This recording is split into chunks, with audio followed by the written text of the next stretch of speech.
ಒಂದು ಗುಂಡಿ ಇತ್ತು.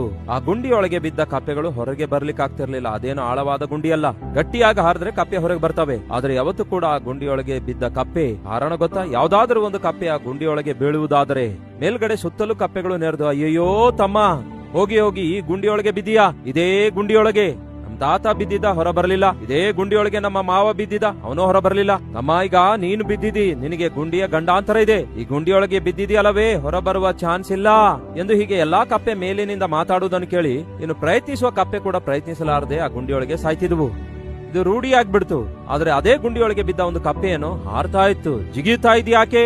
ಎಷ್ಟೇ ಜಿಗಿದ್ರು ಸಹ ನೀನು ಹೊರ ಬರಲ್ಲ ಎಂದು ಎಲ್ಲಾ ಕಪ್ಪೆ ಮೇಲಿನಿಂದ ನಿನ್ನಿಂದ ಆಗಲ್ಲ, ನಿನ್ನಿಂದ ಆಗೋದೇ ಇಲ್ಲ ಎಂದು ಹೇಳ್ತಾ ಇದ್ರೆ ಆ ಗುಂಡಿಯೊಳಗಿದ್ದ ಕಪ್ಪೆ ಇನ್ನೆಷ್ಟು ಎಗರುತ್ತಾ ಪ್ರಯತ್ನಿಸ್ತಿತ್ತು. ಈ ಸುತ್ತಲಿರುವ ಕಪ್ಪೆಗಳೆಲ್ಲ ಕೇಳಿ, ಹೇಳ್ತಿರೋದು ಕೇಳಿಸ್ತಿಲ್ಲವೋ, ನಿನ್ ಮೇಲೆ ಬರಲು ಸಾಧ್ಯವಿಲ್ಲ, ದೊಡ್ಡ ದೊಡ್ಡ ಕಪ್ಪೆಗಳೇ ಸತ್ವು, ನೀನ್ ಹೇಗೆ ಬರ್ತಿ ಅಂದಾಗ ಎಂದು ಹೇಳಿದ್ರೆ ಅದು ಒಂದೇ ಸಾರಿ ಜಿಗಿದು ಹೊರಗೆ ಬಂತು. ಇದೇನು, ಇದಕ್ಕೆ ನಾವು ಇಷ್ಟು ನಿರುತ್ಸಾಹಗೊಳಿಸಿದ್ರು ಕೂಡ, ಇಷ್ಟು ಜನ ನಾವು ಸೇರಿ ಅದಕ್ಕೆ ಹೊರ ಬರದಂತೆ ಮಾಡಿದ್ರು ಕೂಡ ಅದು ಹೇಗೆ ಹೊರಗೆ ಬಂತು ಎಂಬುದಾಗ ಅವುಗಳಿಗೆ ಅರ್ಥ ಆಗ್ಲಿಲ್ಲ.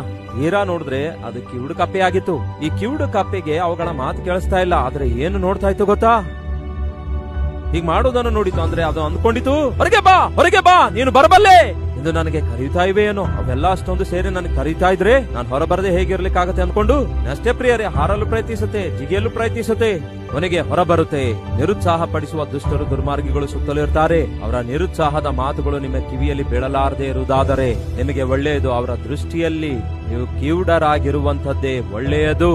ಅವಾಗಲೇ ನಿಮ್ಮ ಪ್ರಯತ್ನ ನೀವು ಮಾಡಬಲ್ಲಿರಿ, ನಿಮ್ಮ ಹೋರಾಟದಲ್ಲಿ ಜಯ ಸಾಧಿಸಬಲ್ಲಿರಿ. ನಿಮ್ಮ ಜೀವಿತದಲ್ಲಿ ಮುಂದೆ ಸಾಗಿ ಅಂದುಕೊಂಡದ್ದನ್ನು ಸಾಧಿಸಬೇಕಾದರೆ ಕೆಟ್ಟದಾಗಿ ನಕಾರಾತ್ಮಕವಾಗಿ ಒದರುವವರ ಮಾತುಗಳನ್ನು ನೀವೆಂದಿಗೂ ಕೇಳಿಸಿಕೊಳ್ಳುವವರಾಗಿ ಇರಲೇಬಾರದು.